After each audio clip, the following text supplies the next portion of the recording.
Chers collègues rapporteurs, nous accueillons à présent Monsieur Jean Zungrana, président de la Commission de lutte contre les violences sexuelles et discriminations dans le sport du Comité national olympique et sportif français, le CNOSF, président de la Fédération française de canoë-kayak et des sports de pagaie. C'est à ce double titre que nous vous auditionnons aujourd'hui après avoir entendu Madame Catherine Moyon-de-Bec, coprésidente de la Commission. Monsieur, je vous souhaite la bienvenue et vous remercie de votre disponibilité pour répondre à nos questions. Nous avons entamé les travaux de cette commission d'enquête sur l'identification des défaillances de fonctionnement au sein des fédérations françaises de sport, du monde sportif et des organismes de gouvernance du monde sportif le 20 juillet dernier. L'Assemblée nationale a décidé de sa création à la suite de très nombreuses révélations publiques de sportives et sportifs et de diverses affaires judiciaires ayant trait à la gestion de certaines fédérations. Nos travaux se déclinent donc autour de 3 axes: les violences physiques, sexuelles ou psychologiques dans le sport, les discriminations sexuelles et raciales et les problématiques liées à la gouvernance financière des organismes de gouvernance du monde sportif bénéficiant d'une délégation de service public. Avant d'en venir aux questions, pouvez-vous revenir sur les actions conduites depuis janvier 2022 par la Commission de lutte contre les violences sexuelles et les discriminations dans le sport? Quel bilan tiriez-vous du plan d'action établi par cette commission?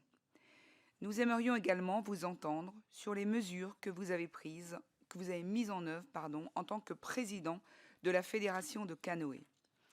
Quels sont les faits dans le périmètre de cette commission dont vous avez eu connaissance dans les différentes fonctions que vous avez exercées et les dysfonctionnements que vous avez le cas échéant identifiés?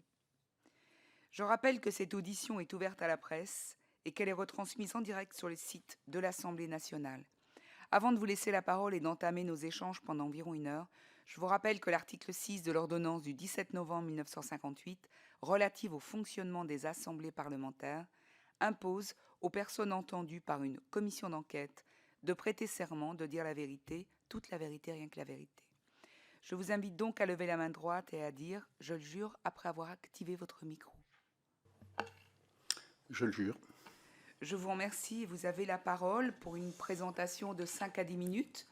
Ensuite, nous procéderons aux questions. Et entre-temps, si vous voulez bien fermer votre micro quand vous avez juste terminé vos propos pour permettre à Madame la rapporteure de prendre la main. Merci. Très bien. Bonjour Madame la Présidente. Bonjour Madame la rapporteure, Mesdames et Messieurs. Je voudrais tout d'abord vous remercier pour cette invitation et l'occasion qui m'est donnée de m'exprimer ici. Nos fédérations sont des opérateurs majeurs des politiques publiques et elles sont en cela soutenues financièrement.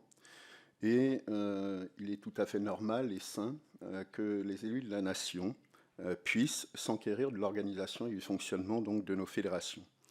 Et s'il m'est possible aujourd'hui de contribuer à cet effort de transparence, je le ferai bien volontiers. Alors mon témoignage s'appuiera à la fois sur ce qui a été réalisé au sein du CNOSF, mais aussi sur mon expérience, bien sûr, en tant que président de la Fédération française de canoë-kayak et sport de pagaie, mais aussi plus récemment président de la Fédération européenne de canoë aussi. Alors, peut-être revenir sur des éléments de contexte qui me paraissent importants ici de rappeler, à savoir que l'intérêt du mouvement sportif pour cette problématique des violences sexuelles est relativement récent, puisque, comme vous le savez, c'est seulement dans les années 90 que le silence a été rompu avec Catherine Moyon-de-Bec. Par la suite, elle a été suivie par Isabelle de Mongeau en 2005. Il faudra attendre 2006 pour avoir les premières enquêtes sur cette question, sur les violences au sein, on va dire, du mouvement sportif, notamment des étudiants. Et puis, on a en 2008 le premier plan du gouvernement dans ce domaine. Et il faudra attendre 2020 pour que, à nouveau, le mouvement sportif soit frappé par les révélations de Sarah Abitbol. Et suite à ces révélations, le ministère a engagé un plan véritablement volontariste sous l'impulsion de Roxana Maracineanu. et visant à mettre en place donc une déléguée sur cette question, donc une cellule, et avec des éléments donc, comme le contrôle de l'honorabilité notamment. Donc une action beaucoup plus volontariste à partir de là. Au plan international, il faut noter que ces préoccupations au niveau du CIO sont relativement récentes aussi, puisque la première cellule d'écoute a été mise en place donc, en 2018 au Jeux de Pyeongchang. Donc on peut dire que c'est une préoccupation tout à fait donc, récente pour le mouvement sportif. Dans ce contexte, bien sûr, il est important que le CNOSF puisse prendre la mesure donc, des enjeux et puisse en faire un élément donc, important de son projet. Et c'est le projet qu'a porté donc, Brigitte Henriques à partir de 2021 et dans lequel nous avons souhaité, dans l'axe 4, donc, mener une action volontariste en matière donc, de grandes causes nationales, et dont bien sûr la question des violences sexuelles et des discriminations. Alors, les principales actions que nous avons menées, ça a été dans un premier temps la création d'une commission sur les violences sexuelles et les discriminations, qui est coprésidée donc par Catherine Moyen-de-Bac et moi-même, et une commission qui est composée d'une dizaine de personnes aux profils très différents, juristes, athlètes, mais aussi représentants du mouvement associatif, des DTN, cadres techniques. Et la commission a eu pour volonté, dans un premier temps, afin d'asseoir ses travaux, de réaliser une étude sur cette question.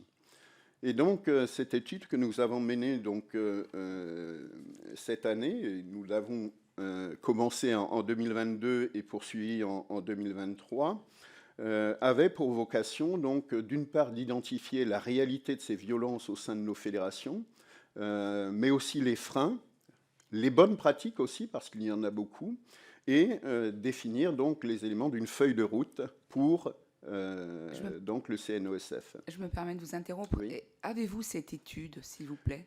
Tout à fait. Donc les éléments donc, vous ont été transmis par le CNOSF, donc, je crois, dès hier, et vous aurez l'occasion de pouvoir donc, consulter cette étude et